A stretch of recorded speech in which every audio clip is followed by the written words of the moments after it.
Welcome back to New Amsterdam Radio, the podcast for creatives. It is I, Flobo Boys, the mayor in the mayor's office. And well, we're having ourselves a government type episode. I'm just kidding, but you know what I mean in just a second. I'm being joined by a folk legend around these parts. One gyrocopter made everything possible. Mr. Doug Hughes, how you going, sir? Doing great. Thanks for having me on the show.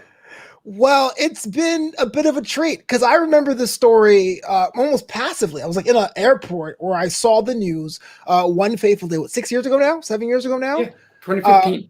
2015, you took a flight in a gyrocopter, which sounds like something out of a novel, but you flew out and landed on government land. Talk to me about that.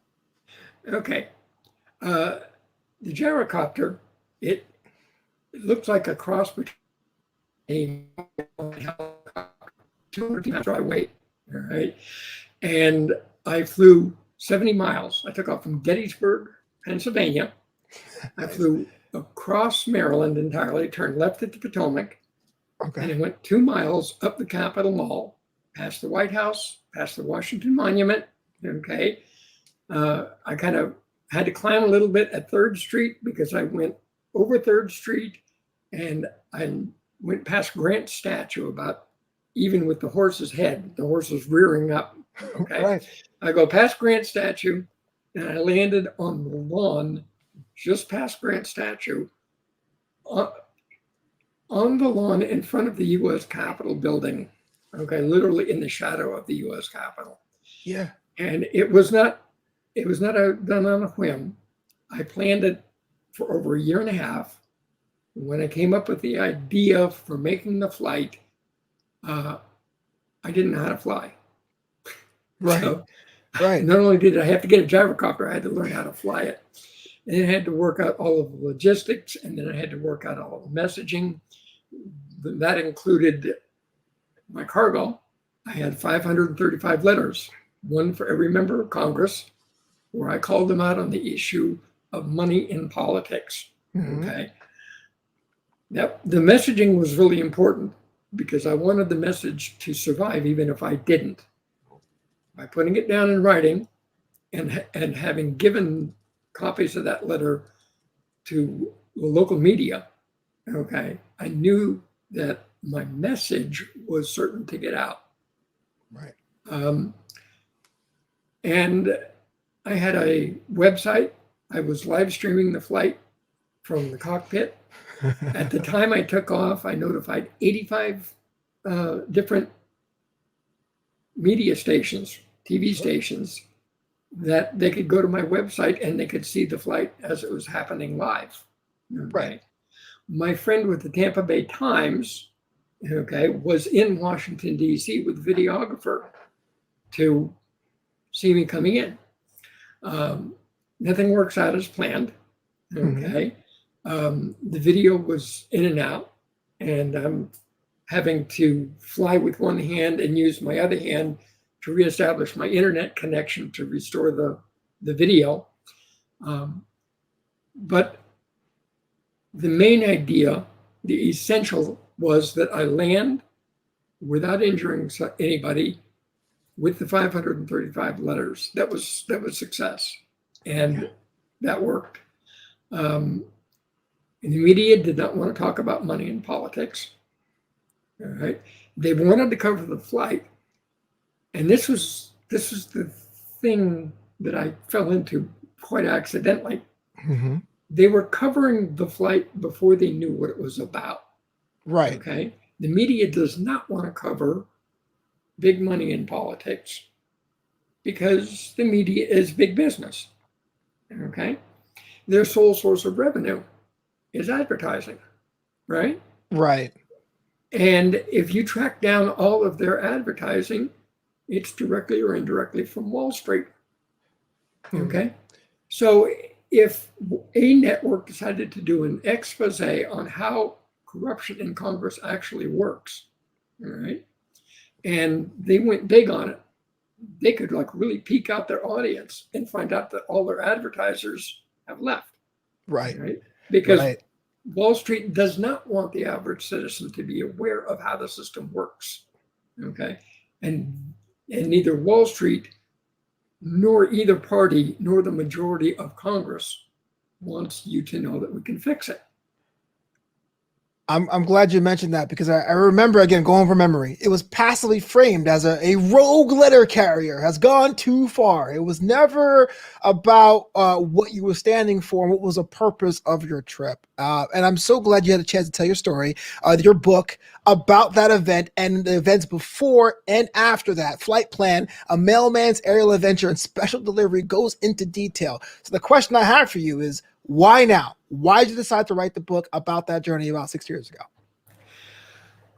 Well, after I got out of prison, okay, a phrase I never thought I'd use, okay, in my younger days. After I got out of prison, Social Security only takes you so far.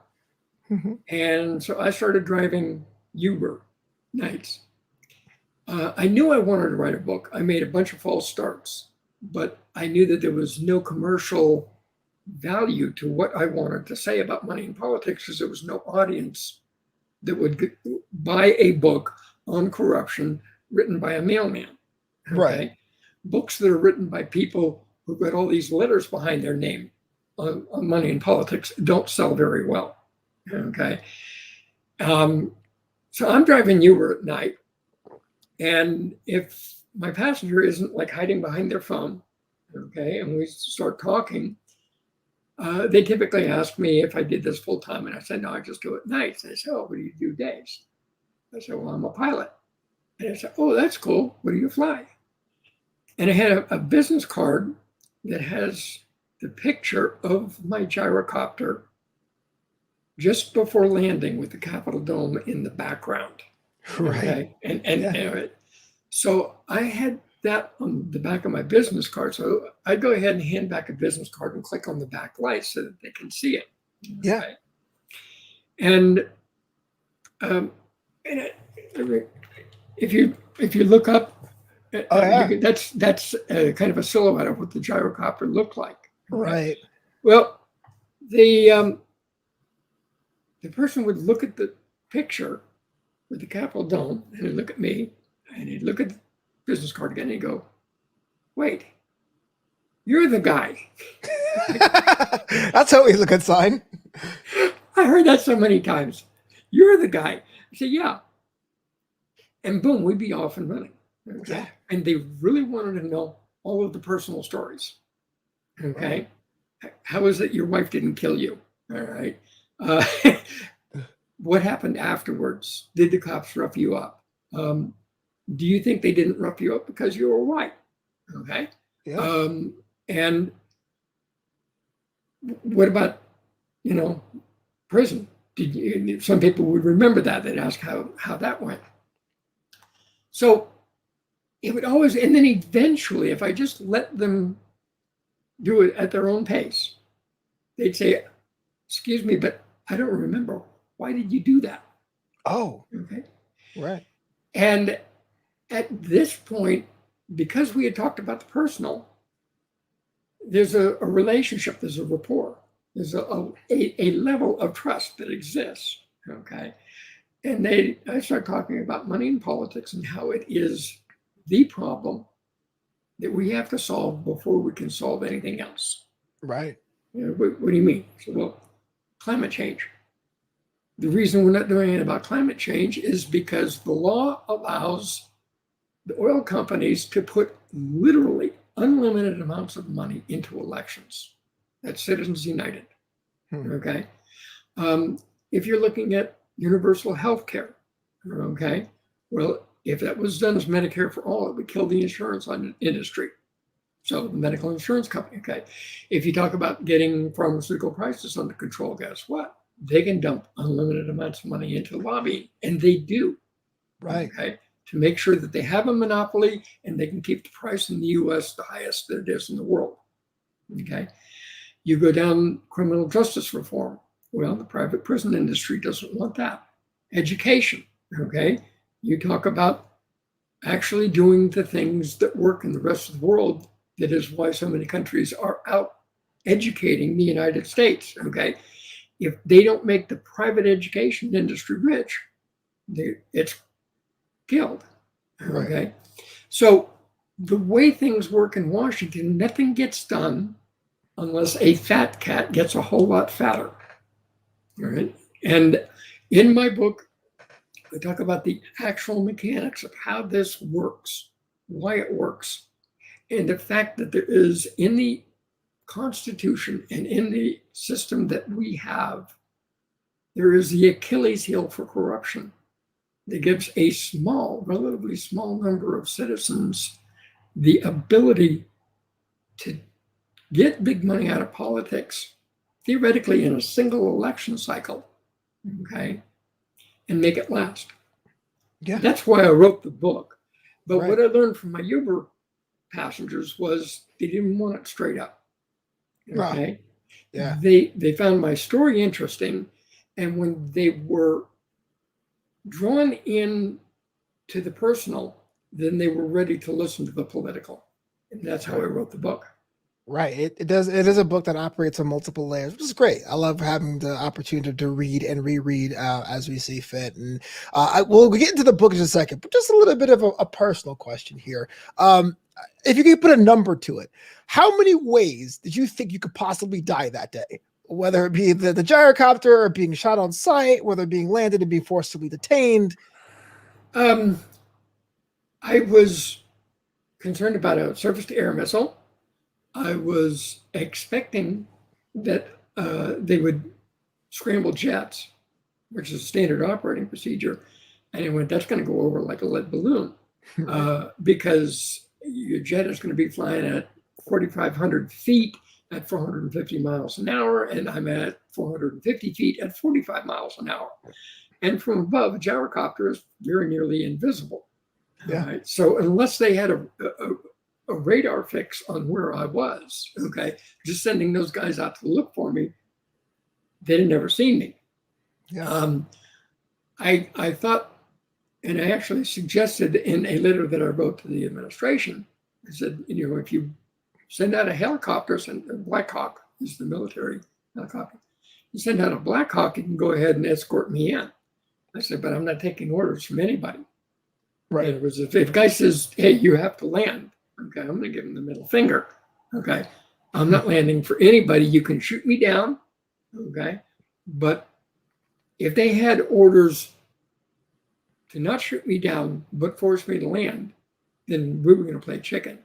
That was the place where I thought I was most likely to get killed. Right. Because a Black Hawk helicopter, if he turns sideways, he's going to blow me ass over tea kettle, and there won't be anything I can do about it, and no recovering from it. Right.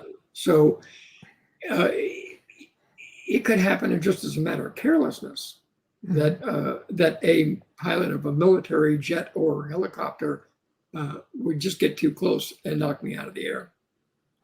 Wow. Reading the book, once again, it's Flight Plan, a mailman's aerial adventure and special delivery. It does seem, going into it, don't judge a book by a cover, I thought it'd be kind of fun and whimsical.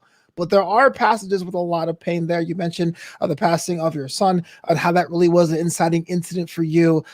It must have been difficult to put the chapters together, or did it flow throughout? Like, what was your process going into writing chapter per chapter? The chapter that you mentioned, my adult son committed suicide by head-on collision, killing the driver of the other car. And that totally wrecked my mind. I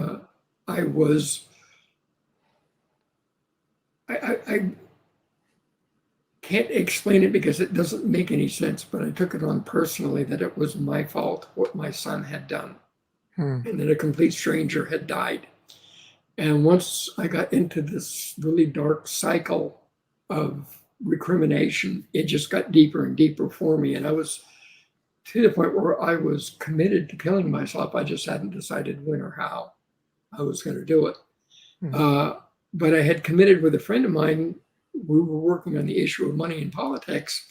And I decided I wasn't going to kill myself until we had exhausted all possibilities for politically advancing our ideas on getting big money out of politics.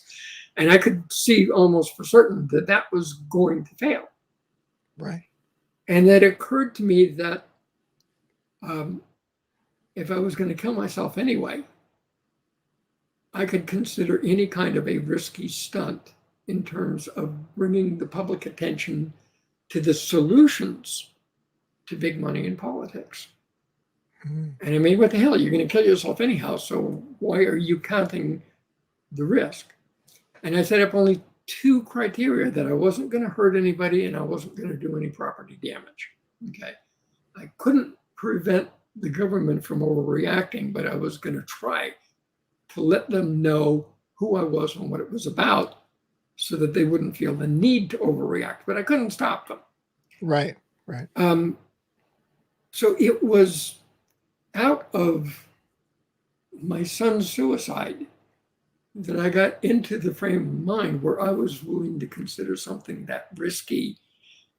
And it's a quirk that continues to this day. If I feel that what I am doing has the potential for good, I can totally disregard the personal risk. I mean, it's not that I'm courageous, okay? Right. Because courage is overcoming fear.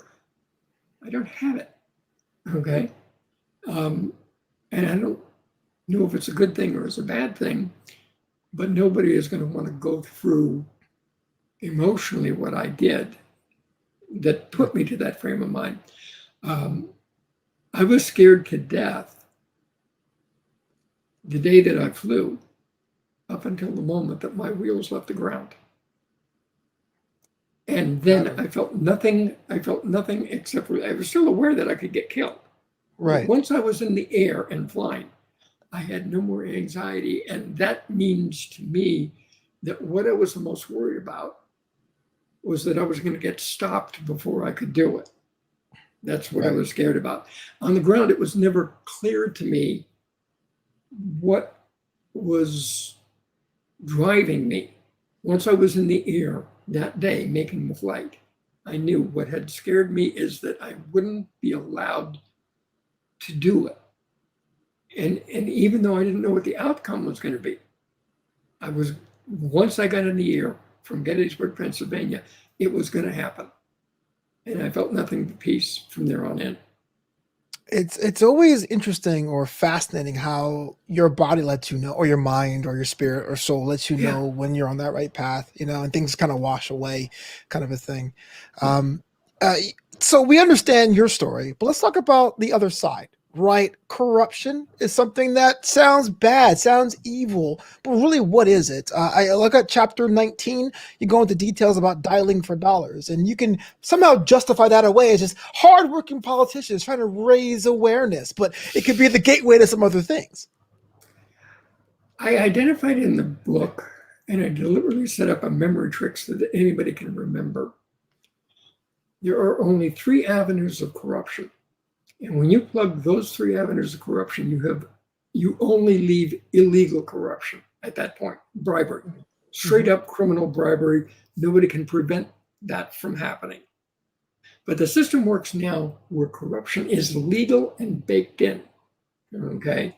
And that's the thing that we have to take away from Congress, is the opportunity to legally sell their votes.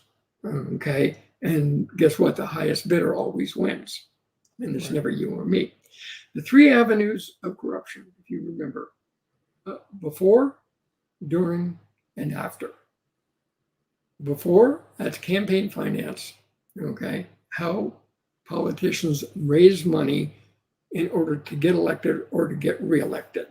And that means taking away Citizens United, which is a U.S. Supreme Court decision that allows corporations to put unlimited amounts of money into elections.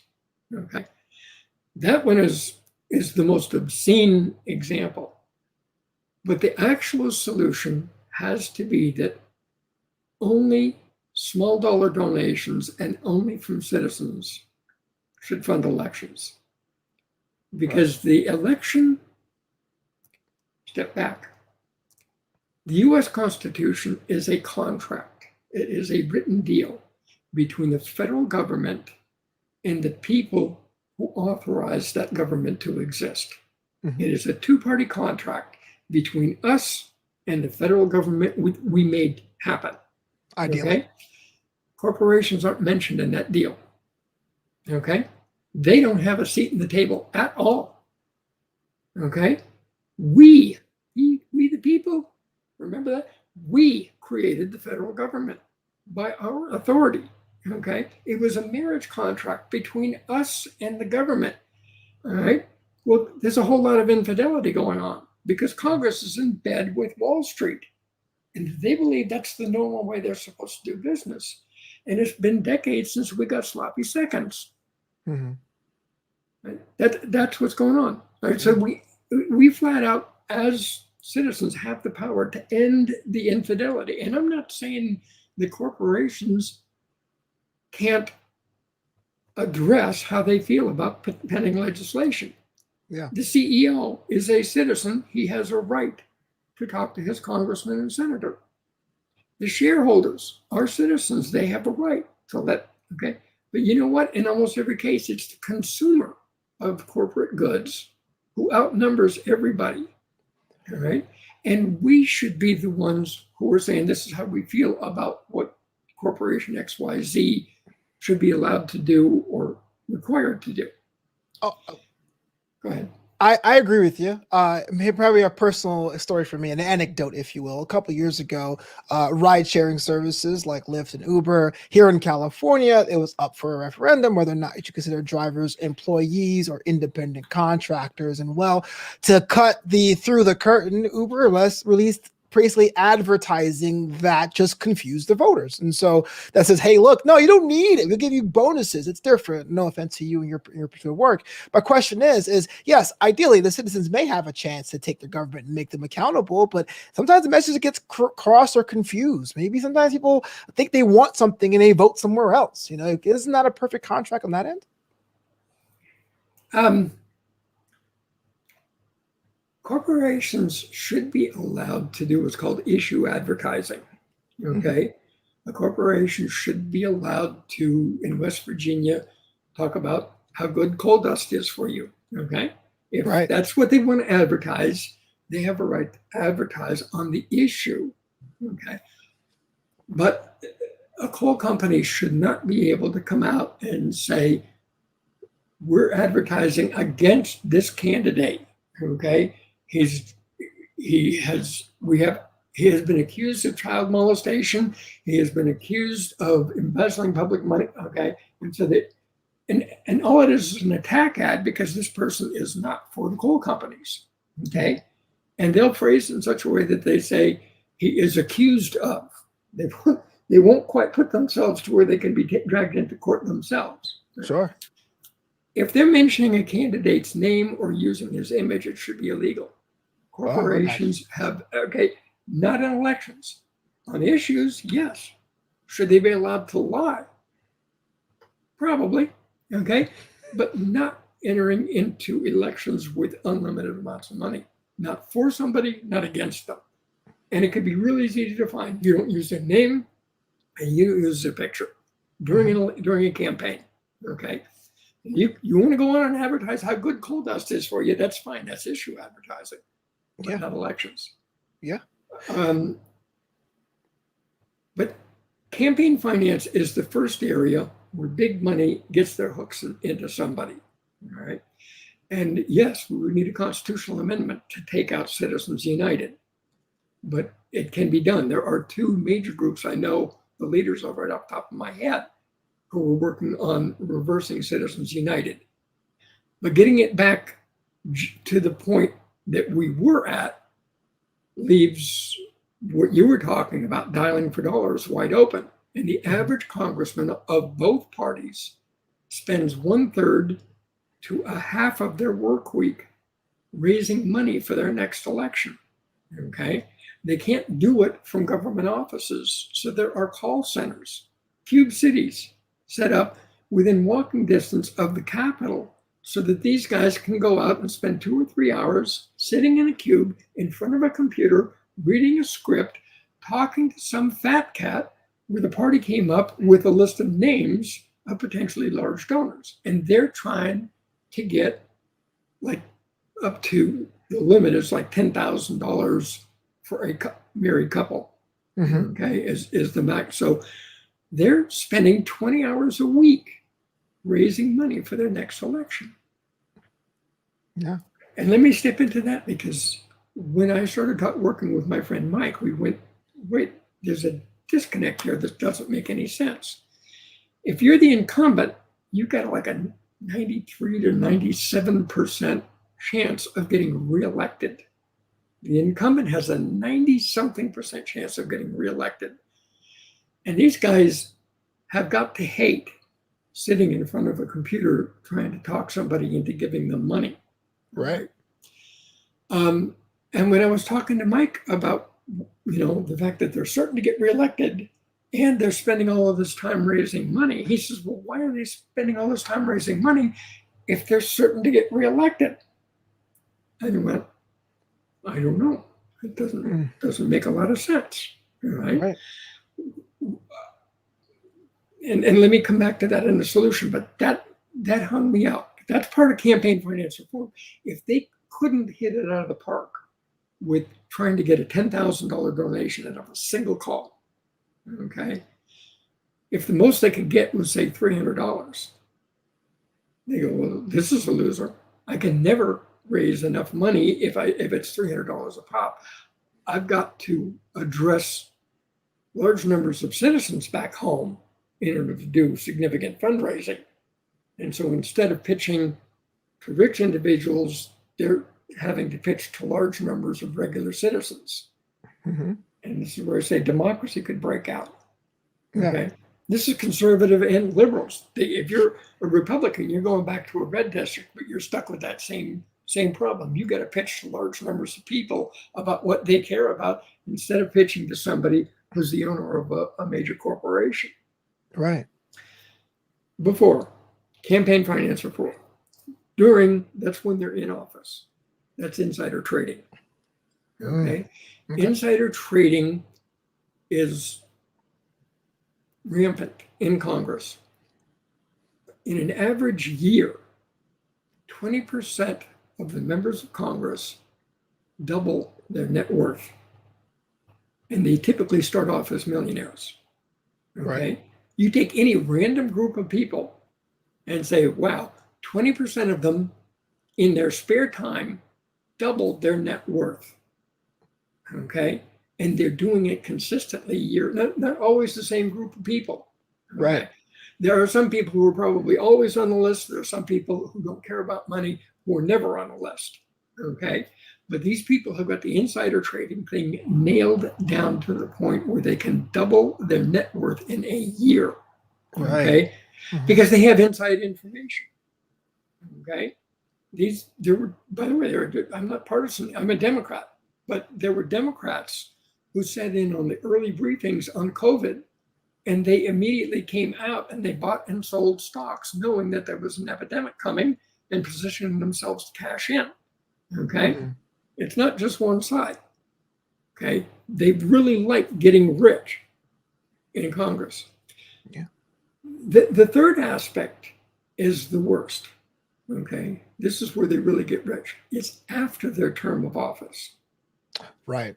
It's not a fixed number, but about half of Congress in every election cycle, the members who leave Congress, whether they lose their election or whether they voluntarily quit, half the people who leave Congress become lobbyists. Would you care to guess what the going rate is for a lobbyist, a registered lobbyist in Washington, D.C., who has congressman or senator as I'm going to say somewhere in the mid six figures, 500, 600,000.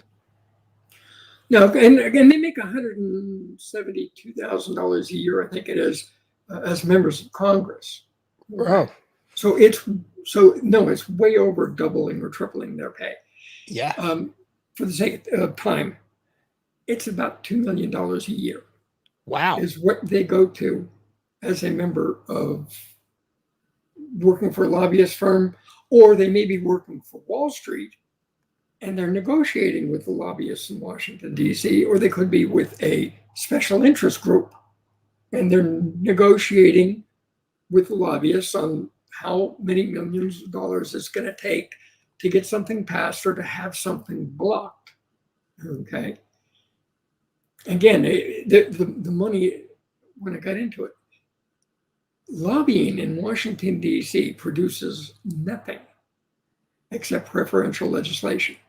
Either getting something included that you want or getting something stripped out that you don't want.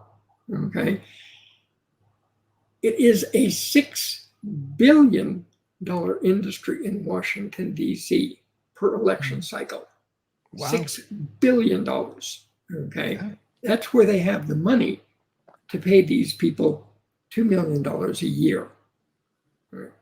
And they got these people on the hook when they're in Congress. Okay. Because these lobbyists who are congressmen can go into Washington, D.C., to parts of the Capitol where you and I can't go. As ex-members of Congress, they still have access privileges. Okay. So they go in to visit one of their former colleagues. Okay. And let's say, he sits down and he's talking to somebody who was a newbie who came into Congress. And this guy who's now a lobbyist helped them out. They're buddies, they're friends, And the guy who is a congressman is talking to the lobbyist, and he says, how are you doing? Because he's thinking, well, he lost his election. They redistricted, and he wound up losing his election. And I don't know what the heck has happened to him, but he's got to be really embarrassed and depressed and bummed out, because he got his butt kicked. Right. Oh, I'm doing great. I'm back from Europe. I just bought a chalet in Vail, okay? And my daughter is going to Harvard, even though she's a dummy, bought her way in, okay? And the guys go, wow, hey, that's great. I'm glad to hear you're doing so well. Yeah, so I'm working for, a lobbyist firm, Smith & Wesson, or whatever the name of I'm working for them, and I only work a couple of days a month, or I got to come back here to Washington, D.C. to talk to you people, okay? He said, you're making $2 million a year and you're working just a couple of days a month. I said, yeah, okay. As a congressman, it's just that special stature that makes me that valuable. He said, oh, that's fantastic. He said, I want to tell you something. He said, this is off the record. He said, but they're always looking for talent. And I told them to put your name away. I said, when you decide to leave this crappy job working in Congress for a mere $172,000 a year, there's a place for you in the company. Okay. Wow.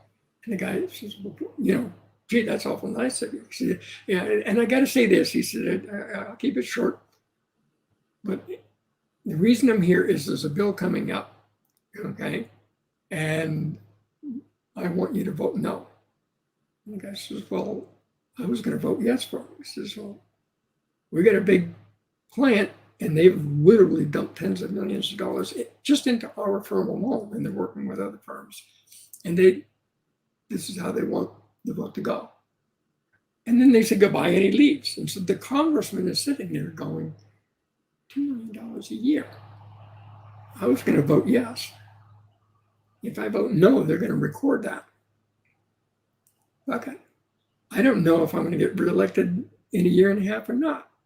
I'm going to vote yes, because I had a job. I just got promised a $2 million a year job. Now, for the rest of the time this guy is in Congress, anytime that congressman or anybody from that lobbyist firm comes in and tells him how they want him to vote, that's how he's going to vote. Because I've got a maybe $172,000 a year job here, and I could lose it every 2 years. And I've got a promise of a $2 million a year job, but I cannot piss those people off. Right. Okay. This is totally legal. Okay. Because nobody promised an amount of money for a particular vote on a particular bill. Okay. He very carefully phrased it. When he went in there, he knew exactly where the line was, what he could promise, and at what point he would be violating bribery laws. Okay. And for the promise of a $2 million a year job that they may or may not even offer him, okay, but generally they do, they've got him on the hook on everything where they have a client, okay, from there on out. This is how the system works. Okay, so it's before, during, and after. Campaign finance reform, insider trading, but then the biggie is the promise of a job after you leave Congress. Okay, and for that, they've got this guy on the hook, maybe for 2 years, maybe for 4 years, maybe for 16 years. They've got him on the hook because he's going to protect that job when he winds up leaving Congress. Well, thanks for that, for breaking that down. That's not to get anyone frustrated. But that just begs the question, Doug, are you doing a sequel? Or are you doing anything? Like, how do you get the word out for a new generation? I am planning on doing a 48 state tour by gyrocopter. It would be 4 months, 10,000 miles. I can't hit Alaska or Hawaii, but I've got a bigger gyrocopter than I showed you the picture of, about 3 times as big, which is still a VFR, visual flight rules, fair weather plane. If the weather gets bad, then we'll put it on a trailer and we'll take it up to the next stop. But the idea is a 4-month tour where I go ahead and get the word out about big money in politics and the fact, and there is not just one way, but my proposal for how we can actually get money out of politics. Do you remember a politician by the name of Eric Cantor? No. Okay. Eric Cantor would have been the Speaker of the House after Boehner. Okay. Boehner was already planning on retiring, and guess what? He became a registered lobbyist. Oh, well, okay. But Eric Cantor was the number 2 Republican in the U.S. House of Representatives, and he would have become the Speaker of the House, except he lost his election.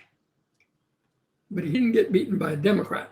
He had a safe Republican district in Virginia, and Eric Cantor was a Wall Street toady. Now, Tea Party voters, Tea Party citizens, I don't agree with, but they are the real deal as far as wanting certain principles advanced, and they are not fans of big money in politics. They just think that it's Democrats and George Soros that are big money in politics and corruption. Okay? Right. And then the Democrats do the reverse thing. They say, well, it's the Koch brothers and it's all the Republicans who are corrupt. Right. Guess what? It's across the board, both parties and the majority in both parties. But Eric Cantor was working for Wall Street, and when Tea Party people came in and talked to them, he gave them the middle finger, and he was pretty openly contemptuous about who he was working for. So the Tea Party in the 7th District in Virginia said, you know what? We're going to take this bastard out. And they did. They organized nationally.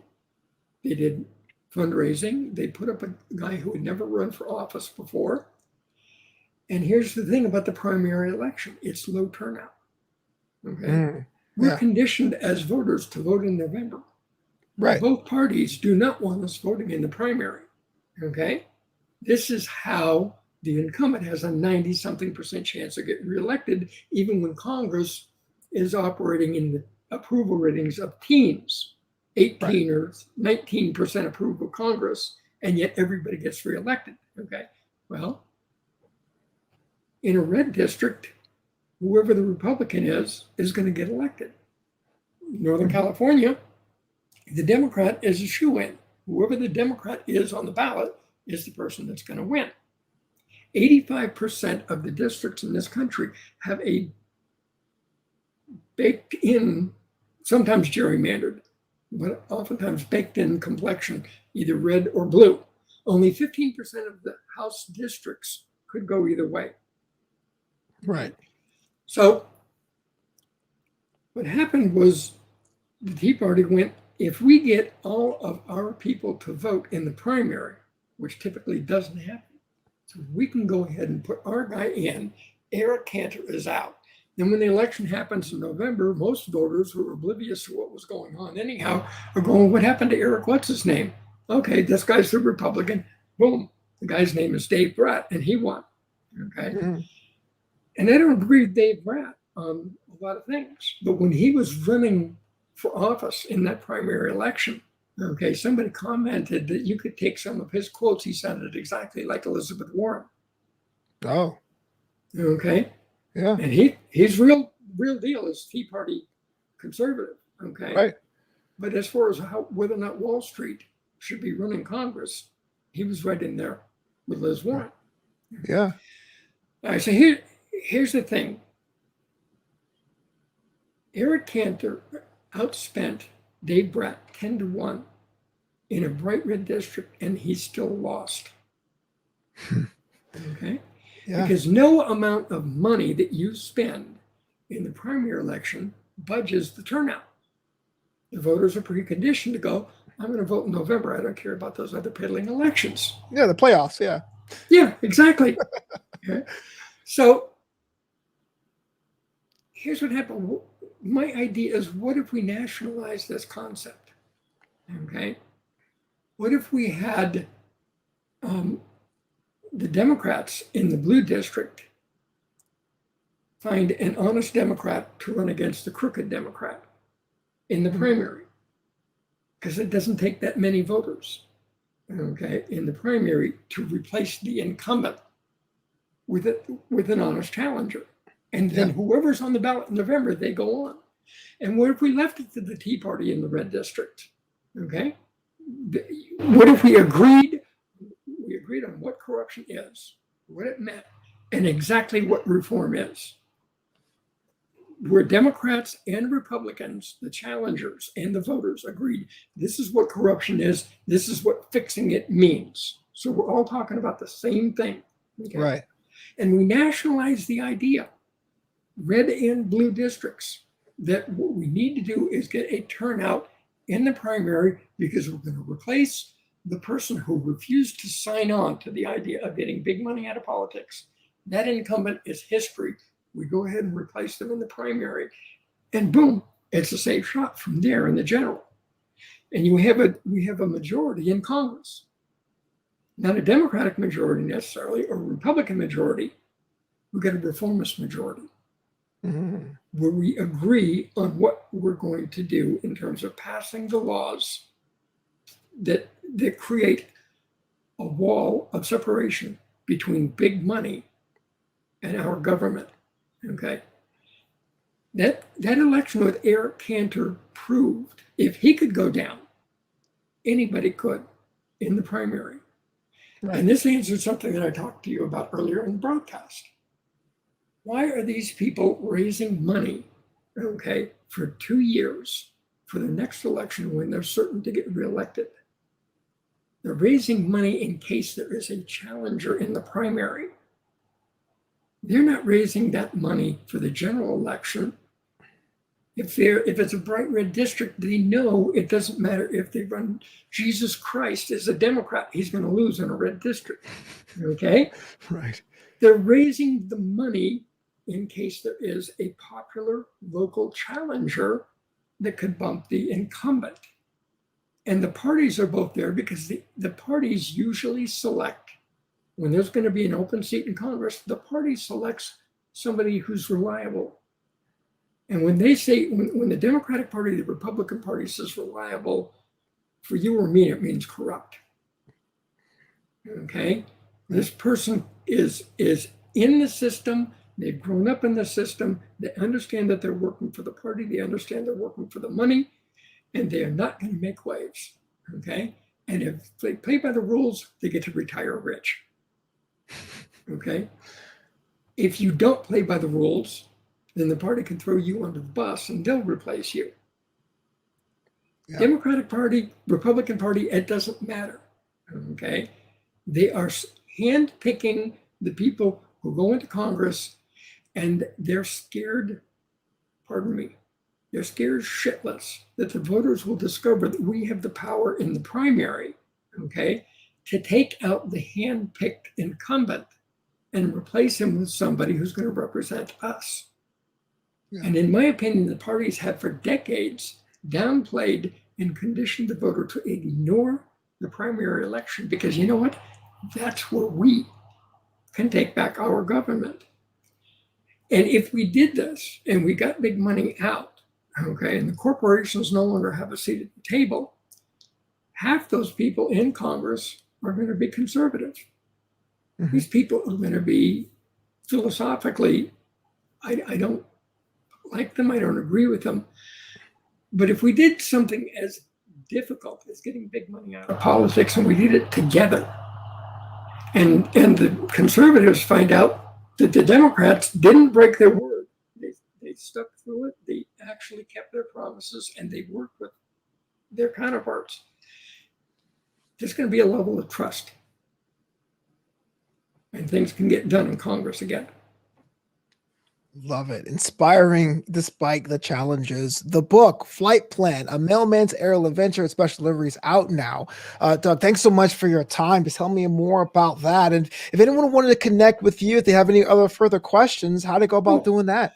I spent weeks thinking of the name of my website. It's, it's a joke because it's DougHughesAuthor.com. And you can get an autographed copy of my book from there, or you can get it through Amazon, but not autographed.